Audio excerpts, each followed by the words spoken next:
ವಾಕ್ಯವನ್ನು ಓದೋಣ. ಕೂಡಲೇ ಆ ಆಜ್ಞೆಯು ಹೊರಪಟ್ಟಿತು. ವಿದ್ವಾಂಸರು ಪ್ರಾಣಾಪಾಯಕ್ಕೆ ಗುರಿಯಾದರು. ದಾನಿಯೇಲನನ್ನು ಅವನ ಸ್ನೇಹಿತರನ್ನು ಕೊಲ್ಲಲಿಕ್ಕೆ ಹುಡುಕಿದರು.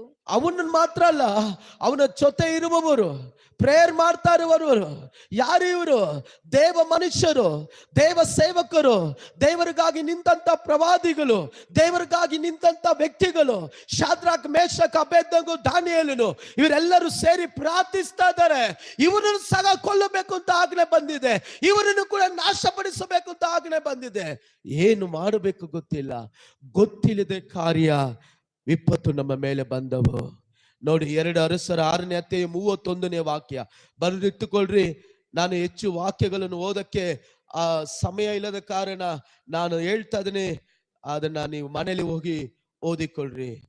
2 ಅರಸರು 6ನೇ ಅಧ್ಯಾಯ 31.